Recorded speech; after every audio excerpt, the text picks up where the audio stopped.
Yes, you have the right channel. This is Los Comics TV. This is actually episode 12, and I'm your host, Javier Hernandez. So, what we're going to do today is I'm going to read you this comic.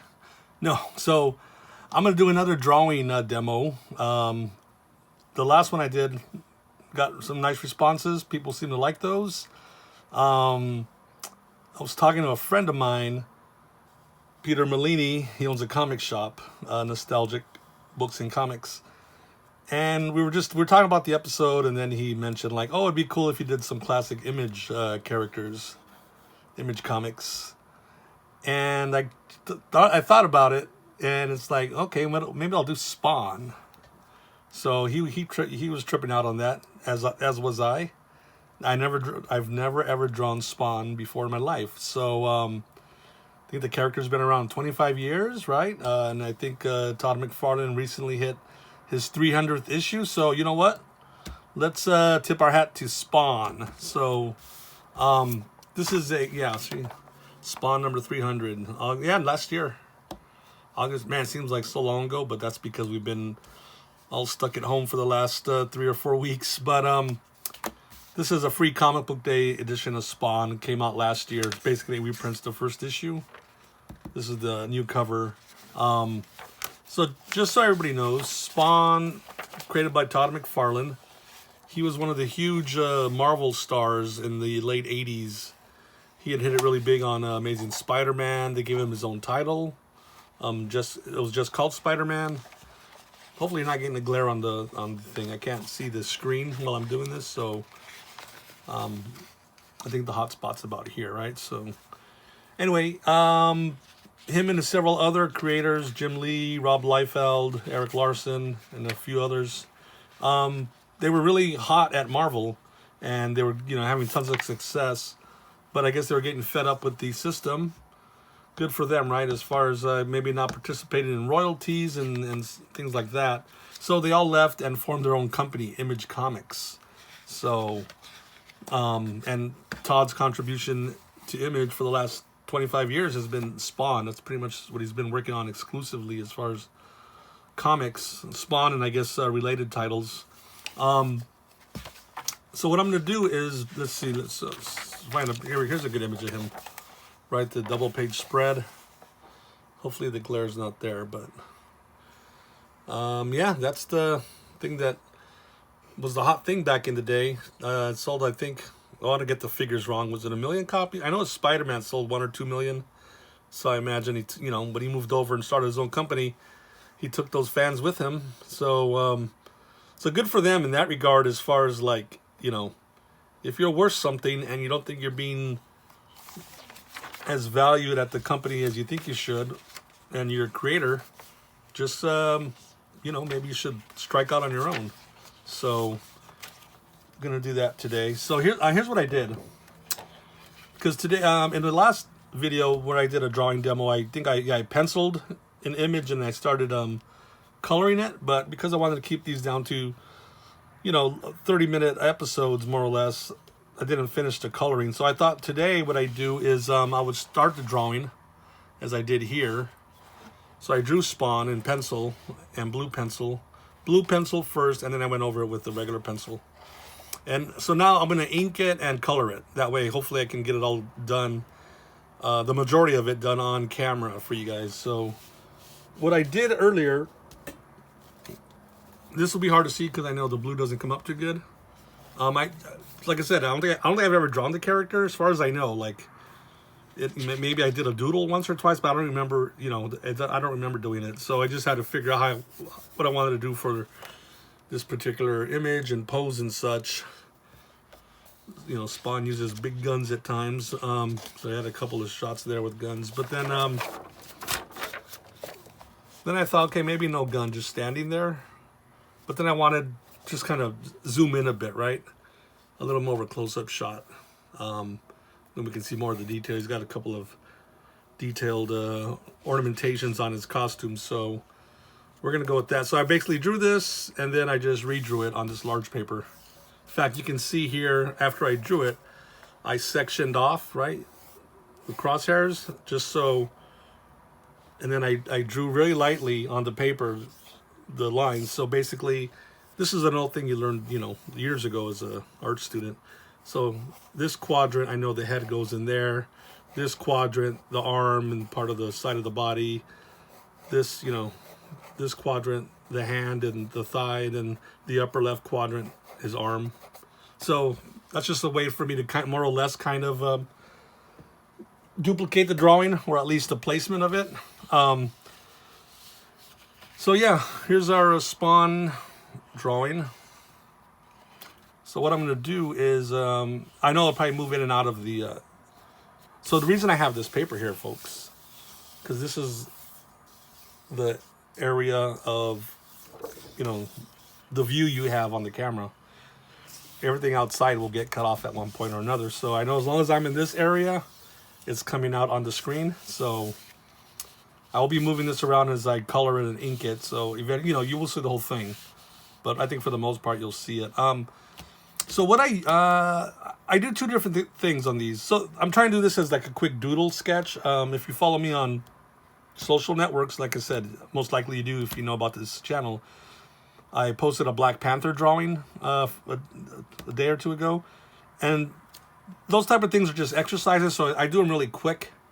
So this Spawn, I actually ended up drawing a little tighter, a little more detail. I was going to try to do it as a rough sketch, but since it's a larger sheet of paper, I thought let's do a little nicer job on it. Again, though, I do want to try to get this done within our allotted time. So we'll see, because it could take a bit to color this. But even so, I'm going to try to color it quick and give it that really loose, expressive sketchbook look. It's not meant to be like a final masterpiece, but... So I'm gonna so what I do on these sketchbook drawings, I pencil it, then I color it, and then I go over it with ink, just to trap all the color. So I'm gonna do that now. So I'm going to start coloring Spawn here. So I'm gonna start with these. So I guess he's got these skull logo, buckles and such. Without looking at the Punisher right now, it reminds me of the Punisher logo, but I'm sure if he's been doing this forever, it's not the case. So I will leave that to Mr. McFarlane and Marvel. But like I said, I'm sure he's had this forever now, so I don't think it's... So let me... So you're going, how come you never read Spawn? And probably a lot of people are surprised to see me drawing this. So Image came out in the early 90s, 92 and such. And then, Todd McFarlane, Jim Lee, Liefeld, those guys, they had started coming on the scene, at least at Marvel, because I think some had done work at DC in the late 80s, right? So they were kind of put on some of the big titles: X-Men, Spider-Man, X-Force, and they got really, really big, and then they gave them their own titles at Marvel, and then the guys left. But so by the late 80s, I was actually not reading comics as much, or I should say I was not reading Marvel comics as much. Got to keep this here for color, right? Yeah, there we go. You probably can't see it much, but that's all right. You don't need to see it. I need to see it because I'm coloring it. So by the late... So I started reading comics, as I mentioned. Again, when I quiet down, it's because I'm, thinking of what I'm actually drawing at the moment. So I might get a little... I may tune out, but only because I gotta, especially I never colored this character either, so I gotta make sure I'm coloring the right thing, the right color. So by the late 80s, I started reading comics in the mid 70s, and a lot of DC comics, but really, Marvel fanatically is what they used to call us, Marvel zombies, believe it or not. The fanatic Marvel fan, but so mid 80s and late 80s, I started just like so what's that? Mid 70s to the 80s. That's about 12 years. 10 years of comics. So I was kind of getting, what's the word we're going to use? Burned out, or it's like, okay, I've seen everything now with, 10 years of Spider-Man, 10 years of Captain America and X-Men and everything.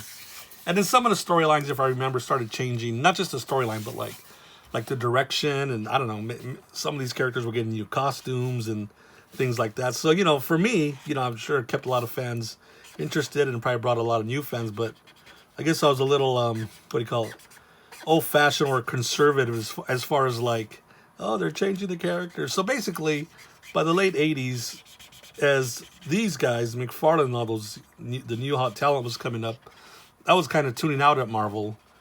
And by the by the early 90s, when they had hit superstardom at Marvel and then started Image, by then I had kind of wandered over, believe it or not, to DC as a fan. Kind of, exclusive is a funny word, right? But like, they signed me to an exclusive deal as a fan. I kind of tuned over to DC Comics. What was going on at DC in the early 90s? I know a lot of you know this. They were having this huge epic saga with Batman, like, crossing over to all the Batman titles. It was the introduction of Bane. I think everybody knows Bane at this point. And it's when he broke Batman's back, the Nightfall saga, and subsequent stories that came out of that. And so yeah, I was kind of just all wrapped up in all the DC stuff, and then they killed off Superman around the same time in the early 90s, and there was all kinds of issues with that, like tie-in issues and ongoing sagas and spin-offs. And so I was kind of all wrapped up in DC in the mid 90s when the Image thing had launched. So that's kind of why it was not really, I wasn't following it, and so I really wasn't too familiar other than just what I'd read in the comic magazines. So, for me, like in the early 90s, besides reading all that DC, and very little or probably no Marvel, I'd read a lot of independent comics. I mean, there's always been independent comics, but a lot of stuff from Dark Horse. I think Frank Miller was he was already doing Sin City, and of course Mike Allred was doing Madman, and I mentioned that earlier in another episode, and I'll talk about that more. But so there was a lot of other, it's not that I wasn't being a snob about superheroes, which is what turned me off to Marvel. It was just the direction. But I just was checking out the DC superheroes, and then I was looking at all these other, alternative superheroes, I guess we can call them, and such. So trying to see what color the bands are on Spawn's. Okay, looks like they're just dark colored. This little band here with the spikes and the wrist thing there. So yeah, I was still reading a lot of comics throughout the 90s, but there's so many comics besides just the what they call the big two, Marvel, DC, or even Image, and even besides Image and Dark Horse. Anyway, that's where I was at throughout the early 90s, and then of course by the late to late 90s, I was already planning my own comic, which I'll definitely talk about that in the future. But so yeah, that's how I just pretty much never. And then I got back into reading more comics again in the 2000s and such. But by that point, like for me, it's like, okay, well, Spawn's way ahead and all these other characters. I just never got into them and pursued what they were about. So that's why I'm not familiar with them. That, and obviously everybody has a different taste of what type of stories they like. So just it wasn't my cup of tea, I guess, for the most part. But like I said, here we are doing this, and let's blame Peter Malini for suggesting this. But this is good. It's always good to try something different. Okay, so I'm like terrified when I color something, like, oh no, the glove is blue or it's red or something. Let's see here. Okay. I have a Spawn story. It's actually it's not so much about the comic but so Todd McFarlane, creator of Spawn, very successful, right? So besides the comic, in the early 90s at Image. He had branched off and started creating action figures, believe it or not. Instead of licensing the character out, he just figured, I know there's a whole story behind it. I don't know all the facts, so I don't want to misquote the story, but yeah, the guy just like, hey, I'm going to start my own toy company, do my own figures, very heavily, a lot of heavy detail, unlike the regular action figures at the time, and of course there's advantages, a lot of risk and stuff, but a lot of advantages to, I guess owning your own toy company, making your own toys. So the Spawn toys were really huge because they were, like I said, they were very hyper detailed, and of course they're very monstrous looking, the villains and of course the different versions of Spawn. So very, very popular, right, for the kids. And so this is what, the 90s now, mid 90s. Action figures are booming, actually, Marvel and DC, and yeah, I was collecting action figures. One of those adult collectors, comics and action figures. But I'd be buying like the Marvel and DC ones. But my little nephew Christian, who I did talk about in that previous video when I was doing another drawing demo. I'm keeping track of what I'm doing here. Yeah, Christian, like I mentioned, he passed away in February of this year, and but in the he was born in 91. So by the time the Spawn figures are huge, he's a young kid, an 8-year-old, whatever, and yeah, he had started collecting them, or I guess we'd buy it for him. Me being his uncle or his mom or dad or whatever. So I remember one day I took him to Disneyland, right here in out there in Anaheim, and he'd really wanted to go. Well, no, not that he wanted to go there. He was pretty clever. I go, hey, let's go to Disney. I'm gonna take you to Disneyland Friday on my day off, Christian.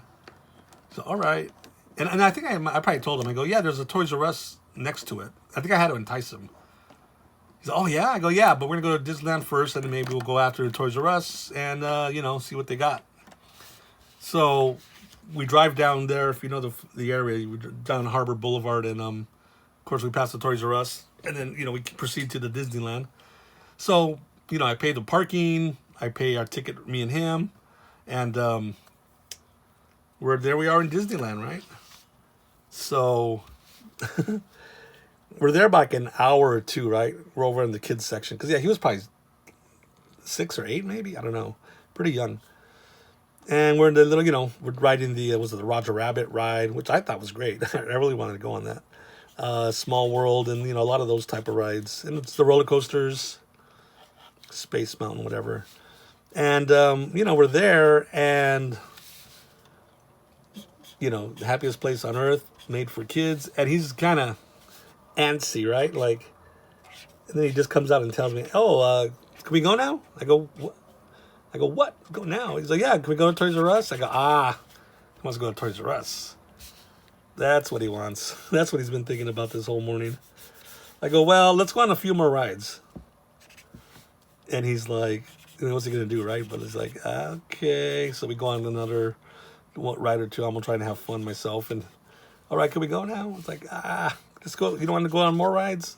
Nah, I'm okay. And like, here's me thinking like, I don't know what I paid at the time, but it's like, the parking, and I had to get our tickets, and we had $10 hamburgers, and we were only there, I think, 2 or 3 hours, but okay, let's go. The kid wants to go to Toys R Us. So we go to Toys R Us, and like now he's all like, oh, okay, now we're here. Now he's going to take his time and look. So I don't know I may have got him, like either, zombie Spawn, or I think maybe even Native American Spawn.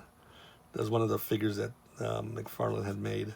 And so, yeah, he was very happy about that. So that's my Spawn story, where Spawn cost me a full trip to Disneyland, I guess.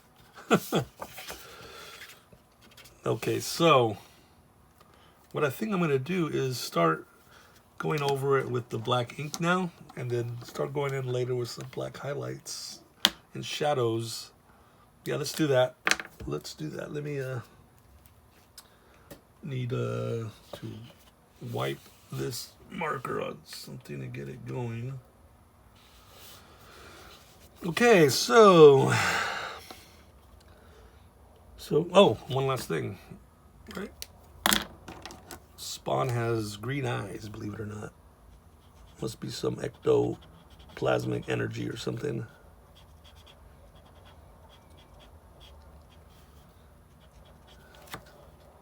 So Spawn was what? A former soldier of fortune, I guess, mercenary, and made a deal with the devil called, was it Malaboglia? And basically turned him into this, what do we call him? Is he a superhero? Is he a supernatural entity? But turned him into comic book character. And so yeah, definitely has an anti-hero vibe. But, you know, somebody asked, you know, draw an image character, and I go, okay, let me do Spawn. Never done Spawn. So that's that brings us to this.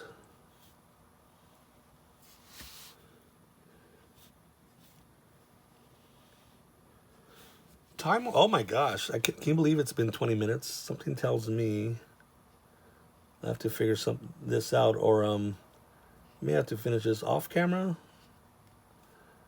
I mean, look, it's my show, right? I could go longer than 30 minutes, but I think just for the sake of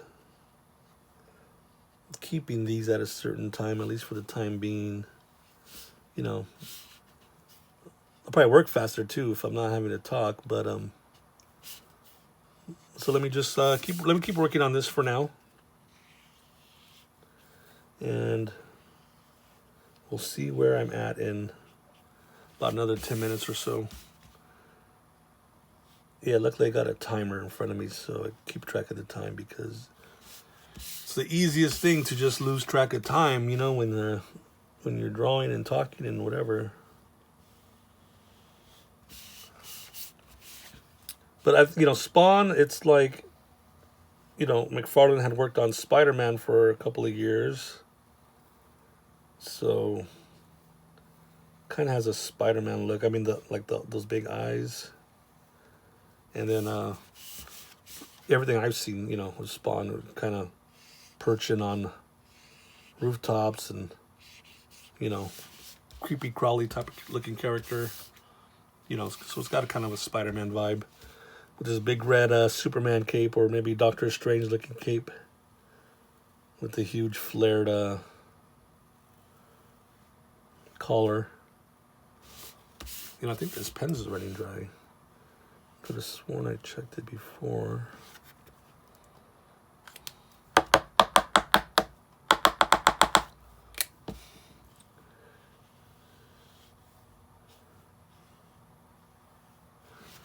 Well, let's see. Okay.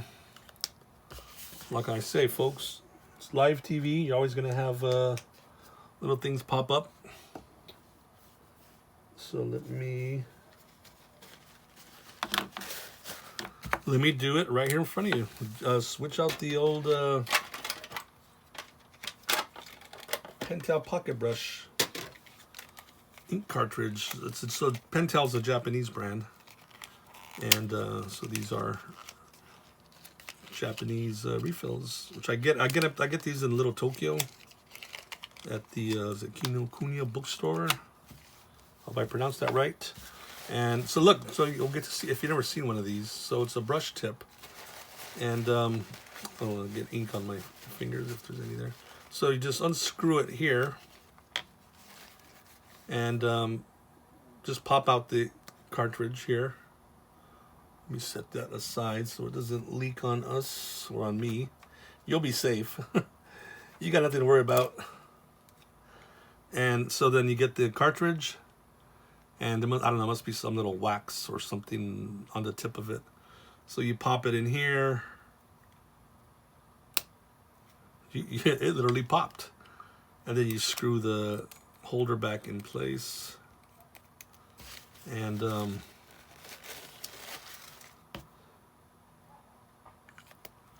want to get the ink to flow down to the bottom, right? I heard that Jaime Hernandez, one time I read or heard him talk about, he uses these pens, but he doesn't refill it. He just dips it in his actual ink well. I should try that, you know. Maybe cut down on buying these. I never actually tried that, so I'm curious how that works. Let me try this. Okay, so we got that done. Yeah, it's like I'm gonna have to probably work on this, you know, on my own.